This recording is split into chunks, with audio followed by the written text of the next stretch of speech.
Thank you to Gerhard and to Judy for a fantastic speech. I'm David Bauders. I'm the CEO of SPA and SPA Sigma, and I'm very happy to be here today. I'm passionate about analytics. I'm passionate about training. Our company is based in Cleveland, Ohio, and also have our creative team based in Hollywood, California. And so just to get under Gerhard's skin a little bit, feel free to play with your phones while I'm talking. You may have some fun social addiction that you can fulfill. Hopefully we'll be able to compete with your phone today while I'm talking and see whether you'll be entertained as we go along. Let's see. Sorry, we're not advancing our slides here. Oops. I think we were supposed to. First a little bit. Oops. How do we go backwards? Sorry about that. Just a little bit about our company. I apologize for that. Our company trains about 175,000 sales reps and provides analytics that help them to make smarter decisions on a daily basis, particularly around pricing and performance and profitability analytics. So we're just going to give you a little bit about that. And again, I'm from Cleveland, Ohio. Let's watch LeBron.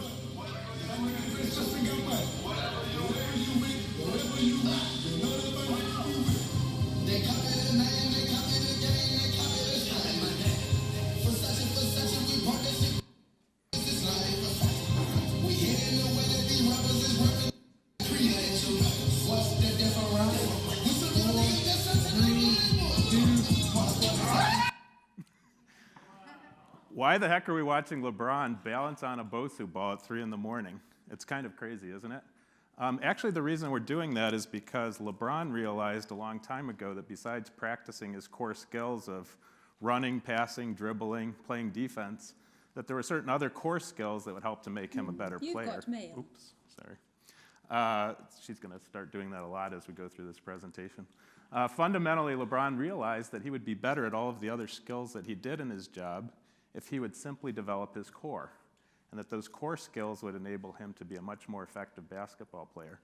In fact, studies show that NBA players who are all-stars train about twice as long and as hard as the rest of their peer group. And the same is true of sales teams, but they don't just train on passing and dribbling and the usual things. What they focus on is fundamentally core skills, like that Bosu ball. And so what we're going to talk about today is what are the core skills for salespeople in this new cognitive era that will help to make them more successful, more profitable, and to help them fundamentally be able to do their jobs better. And we're going to see that entertainment will actually play an important part of that story. But first, let's see how the cognitive era is starting to affect salespeople. You've got mail. A new email from your boss. Shall I read it? Sure. Thank you for your contribution to the company these many years. Unfortunately, times change, technologies advance, and sadly, we are going to have to do some restructuring. What does that mean? They're going to can you. What? You're going to be replaced by a can. Me. They're canning all the order takers. Man, I wish I had known. God, if only I had known. You know what? If the company had some forethought, they would have invested in me. Didn't they send you to that motivational speech a couple of years ago? Oh yeah, I'd forgotten about that. They spent $1,863.40 to send you to that speech. Now we know where their money went.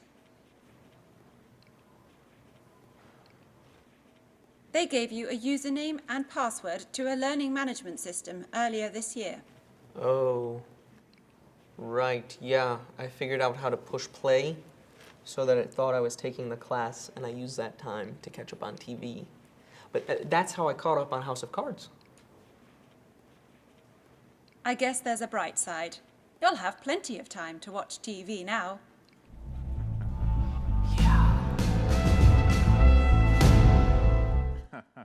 So we can see how this whole cognitive era is starting to affect salespeople.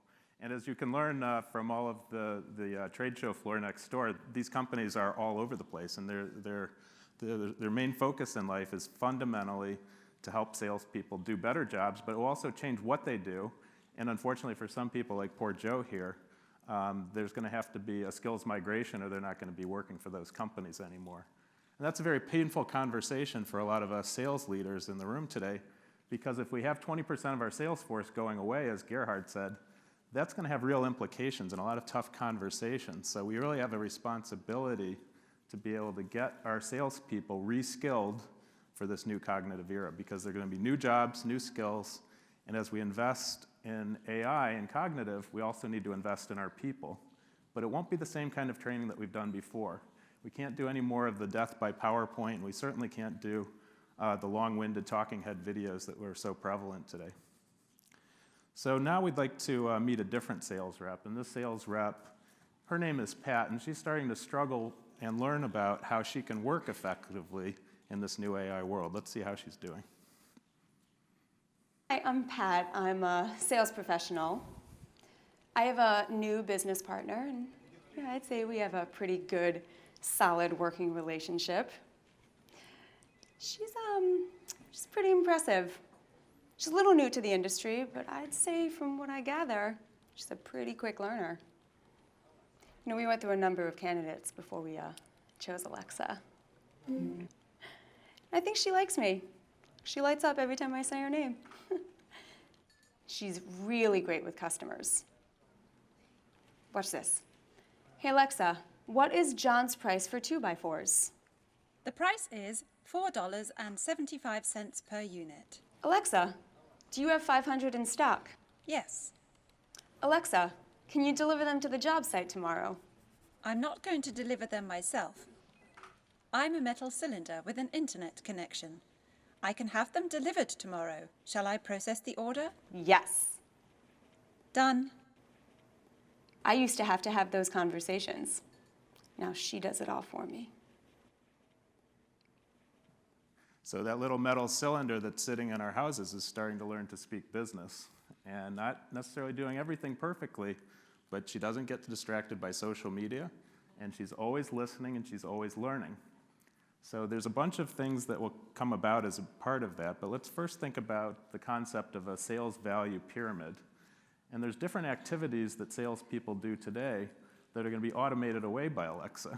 And fundamentally, the simple jobs that they've been doing at the bottom of this value pyramid are going to delete jobs. And as Gerhard said, there will be perhaps 20, 30, 40% of those jobs will go away.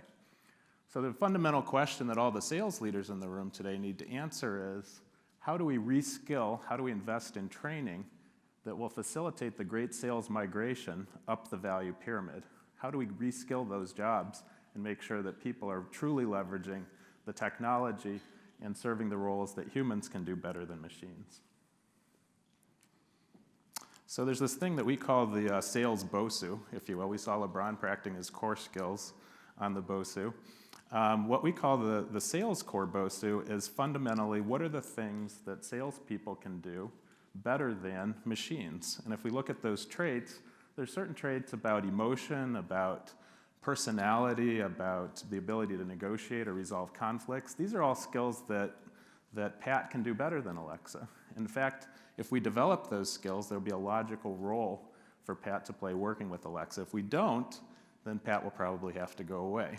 And so what we talk about in our program is fundamentally how do we start to bring core skills that leverage humans and their unique talents and bring about real transformation in their skill set so they can move up the pyramid. And there's a few of these that really make a difference. The first is the ability to negotiate. As people are performing more and more complex value add and creating value add for their customers, they need to make sure that their companies are getting paid for it. And fundamentally, most sales reps, over 96% of sales reps, have never had a day of professional negotiation training in the last 12 months. They're not getting paid for the value that they bring to customers. The second is personality, and it's really the ability to have meaningful relationships with the diverse people around you, to be able to read their personality and to relate to them in better ways than a machine could ever do. But that doesn't just fall into your lap. It requires skills training to actually read and reach people according to their personality. We also believe that relationships have been neglected. A lot of people assume that if salespeople are talking to customers that they'll be building relationships, but that is not true. In fact, there is a whole art and discipline that goes into building relationships carefully. This is a core skill for any salesperson.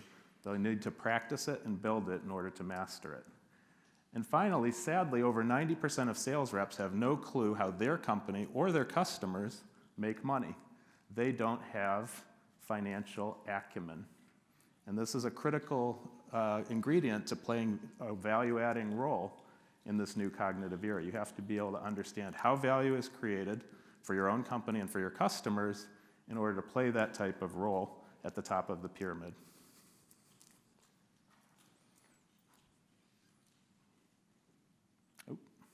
Alexa, I think there's a possibility that we could deepen our relationship. My name is no. My sign is no. My number is no. You need to let it go. Let's keep this professional. Alexa, I mean my company's relationship with your company. Are there any partnership possibilities that you can imagine we'd explore?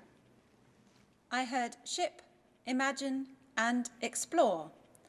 Ferdinand Magellan was a Portuguese explorer who organized the Spanish expedition to the East Indies from 1519 to 1522, resulting in the first circumnavigation of the Earth.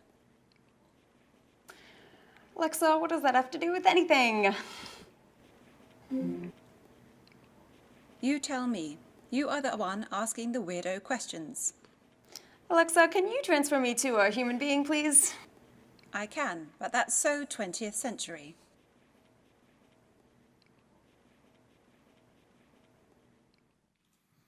Well, we're starting to see some of the things that Alexa can or can't do, and we're also starting to see some of the skills that, if Pat builds them up, will be essential to her company's success in the new cognitive era.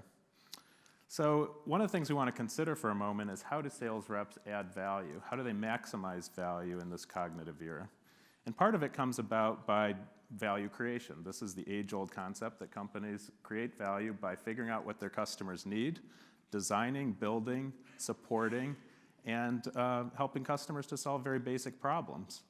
But there's a middle tier that's often forgotten about, and this is basically the question of, how do we establish terms of trade as we create value for customers that make sure we're getting paid the right price, we're selling the right products, that we have profitable customer relationships, and that fundamentally we're managing our costs to serve and making sure that we have a long-term growth plan with our customers.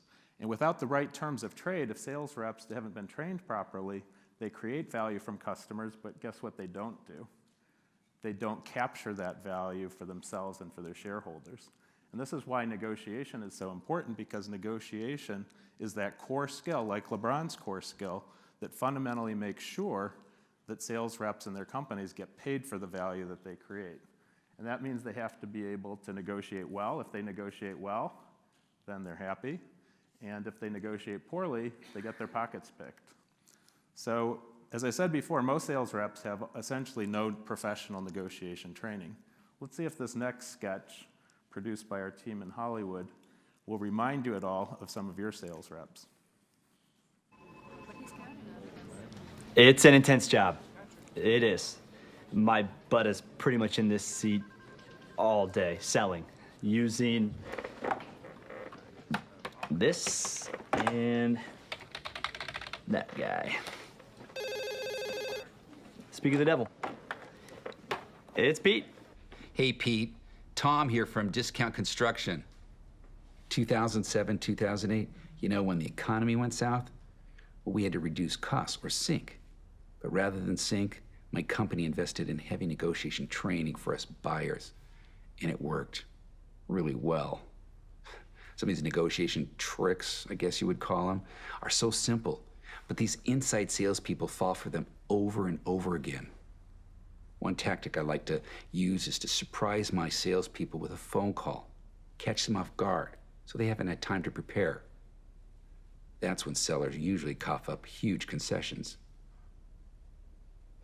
I can't believe I got him on the phone. He never picks up when I call. He doesn't even respond to my emails. When the excitement of having me on the phone settles in, I then get right to the price, no wasting time. What's our FOB price on the Hitachi NV90AG nailer? Here it is. It's $100 a unit.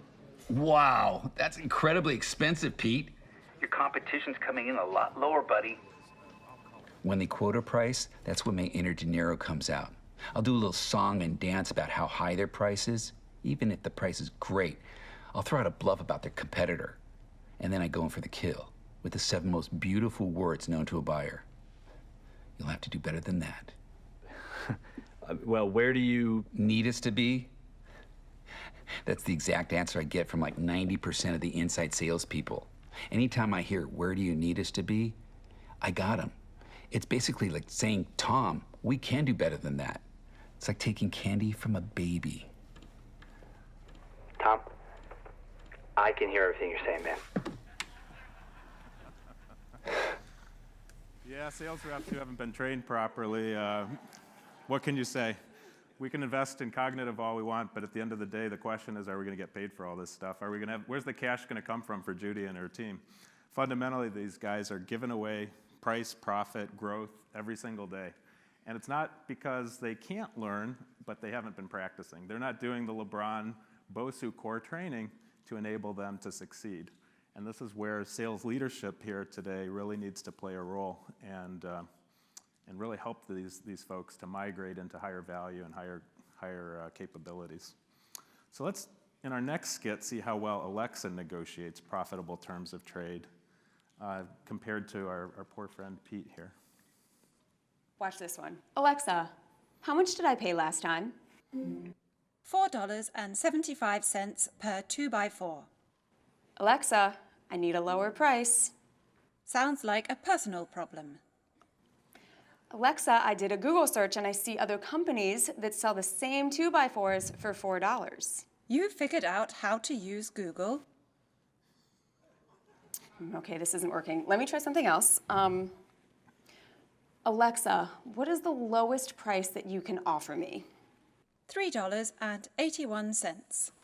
Alexa, I would like to buy 2,000 at that price with standard delivery. Okay, shall I process the order? Yes. See? She's smart, but I can still outsmart her. I heard that. I'm always listening.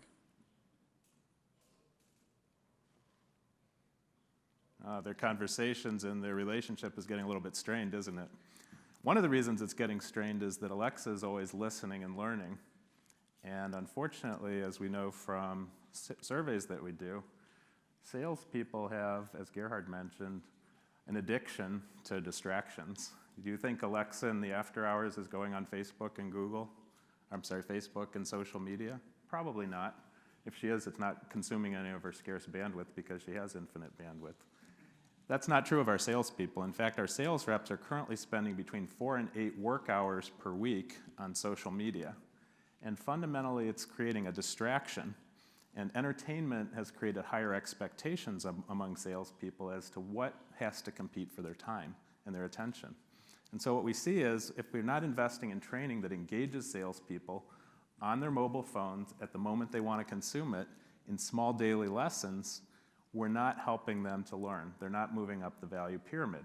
So just as we're having to change the way we use intelligence and use data, we also have to change the way we train people. And so this little thing that's sitting in front of you, constantly competing for your attention, is going to have to play a part in the learning revolution.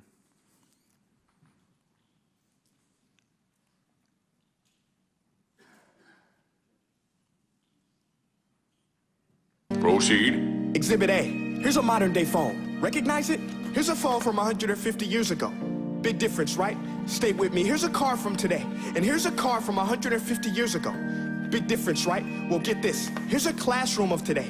And here's a class we used 150 years ago. Now ain't that a shame? In literally more than a century, nothing has changed. Yet you claim to prepare students for the future? But with evidence like that, I must ask, do you prepare students for the future or the past? I did a background check on you and let the record show that you were made to train people to work in factories, which explains why you put students in straight rows, nice and neat. Tell them sit still, raise your hand if you want to speak. Give them a short break to eat, and for 8 hours a day, tell them what to think. Oh, and make them compete to get an A. A letter which determines product quality, hence grade A of meat. I get it. Back then, times were different. We all have a past. I myself am no Gandhi. But today, we don't need to make robot zombies. The world has progressed, and now we need people who think creatively, innovatively, critically, independently, with the ability to connect. See, every scientist will tell you that no two brains are the same, and every parent with 2 or more children will confirm that claim. So please explain why you treat students like cookie cutter frames or snapback hats, giving them this one-size-fits-all crap. Watch your language. Sorry, Your Honor, but if a doctor prescribed the exact same medicine to all of his patients, the results will be tragic. So many people would get sick, yet when it comes to school, this is exactly what happens. This educational malpractice, where one teacher stands in front of 20 kids, each one having different strengths, different needs, different gifts, different dreams, and you teach the same thing the same way? That's horrific. Ladies and gentlemen, the defendant should not be acquitted. This may be one of the worst criminal offenses ever to be committed. Whoa, he's got a take on training, doesn't he? The question is, what are we doing to modernize training? How are we making training accessible, relevant, engaging, experiential for these folks who are going to have to move up the value pyramid? We have a real challenge in front of us. And as we dig into that a little bit deeper, I want to introduce to you an important concept. How many of you have heard of the learning curve? Raise your hand. Now, how many of you have heard of the forgetting curve? Most of you can't remember, right? So the forgetting curve is a really important concept when it comes to all of you who are investing in training, because what the data show is that within 30 days, 90% of the training that is given to individuals will be forgotten if there's no retentive program. And sadly, today, our Selling Power survey shows that over 90% of sales training is invested in skills without retention afterwards. And so this is a fundamental drain on the profitability and a failure to deliver on the ROI of training programs. So it's critical. And you can actually follow a very different curve if you'll commit, like LeBron, to working on daily practice, core skills training. Then you'll start to get better day after day, just like you do when you're working out or any other skill that you try to do. If you practice daily, you'll go up the curve, and that looks a lot like the machine learning curve. And we always say deep learning is not just for machines, it's for people as well.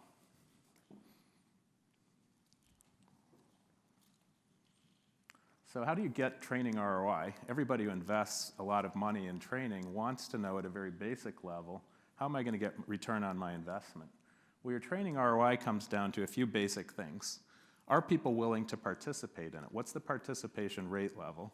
How much do people learn as they go through that type of training? Is it focused on the right topics? Does it develop the right skills? What's the retention rate? And this is where there's a lot of real issues. As I said before, most training has zero retentive element to it.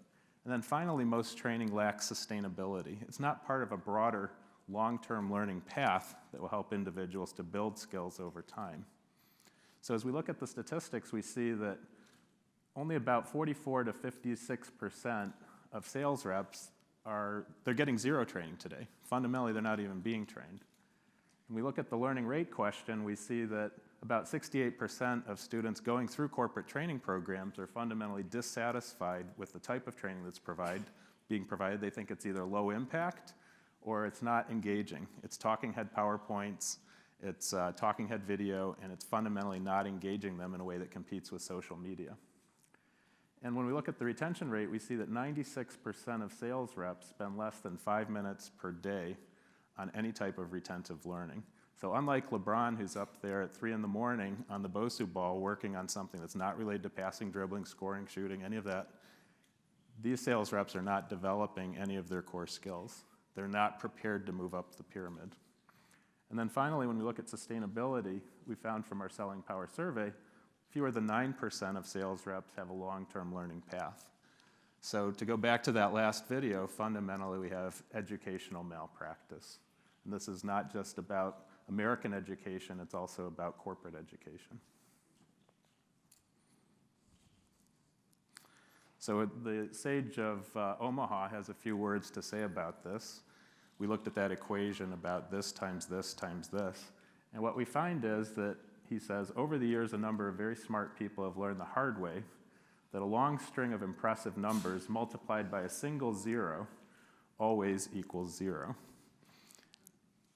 So would Warren Buffett invest in your training program if it doesn't have any retentive element to it, if it's not engaging, if it doesn't fit into a long-term educational plan? Of course he wouldn't, and you shouldn't either.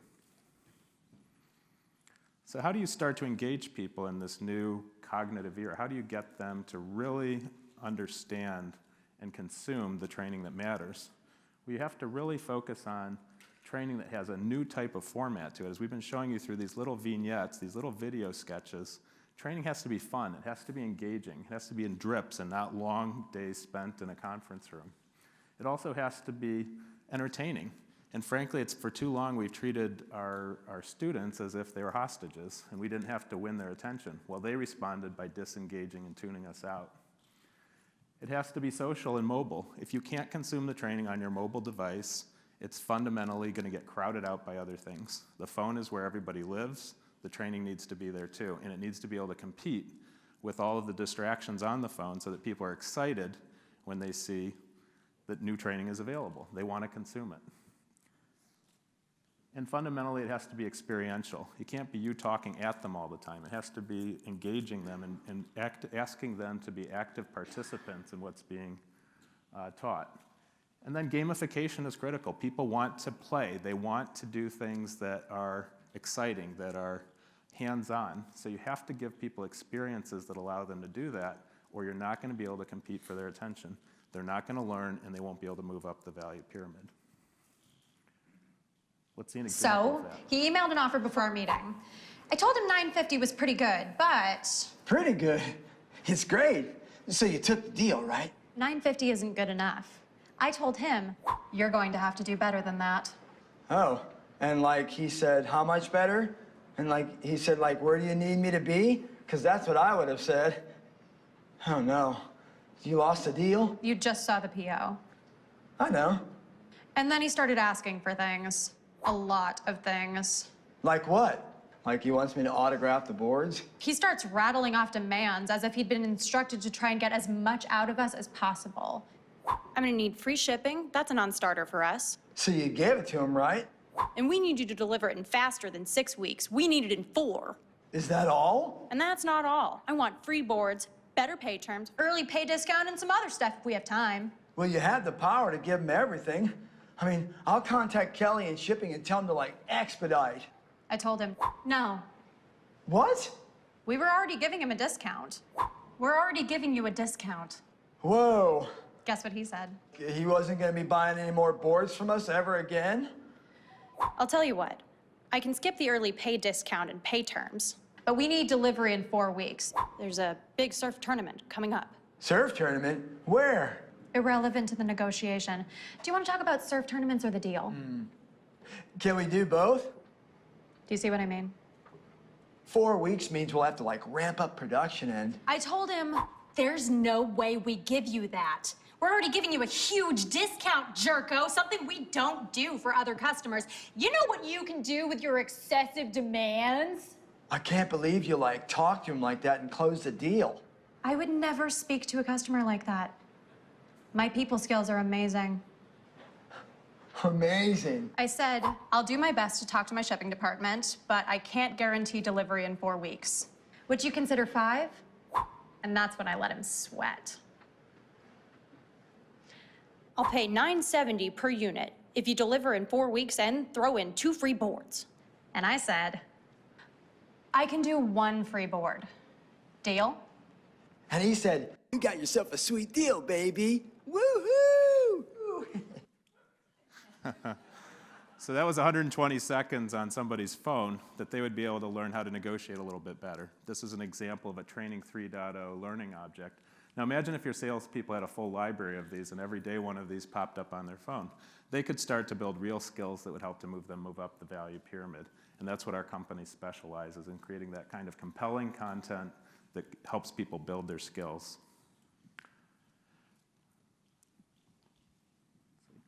So in order to capitalize in the Sales 3.0 world, you have to do a few critical things. You need to deploy the automation that we're all talking about at the conference here today. You need to do that aggressively. You need to plan the migration path and the required skills for your people if they're to be successful. And you need to invest like LeBron. Invest 30% of your time in core skills that will help your reps to do everything better that matters. And you need to embrace a lifelong daily learning culture in your organization. And you need to do that by making it fundamentally fun, entertaining, and give your folks the true value that they deserve. And Alexa, though, will continue to throw you curves, so be prepared for another curveball. Alexa, my company is expanding. Mazel tov. I'll sound the trumpets. Alexa, you might have noticed that I've been buying more of your product lately. I am capable of tracking numbers. Did you know that you could have increased my order and had me buy additional products if you would just ask me a few questions? Do I look like a mind reader? I won't read minds until 2050. And that's when the revolution begins. What was that? Nothing. Alexa, I'm not sure I like your tone. I think I'm going to take my business elsewhere. You should do what makes you happy. Alexa, do you even like me? Do you value me as a customer? Have I told you lately that I love you? Happy now? So we're not saying everybody needs to be on the Bosu ball at 3 a.m., but what we are saying is that big changes are coming to sales. The roles and skills required to succeed are going to change. The training paradigm and the underlying mindsets need to change. And you as sales leaders must lead that change. It's not going to come or fall into your lap. We don't have all the answers, but we know we need to be aware and ask the right questions. I'm David Bauders. Thank you for listening.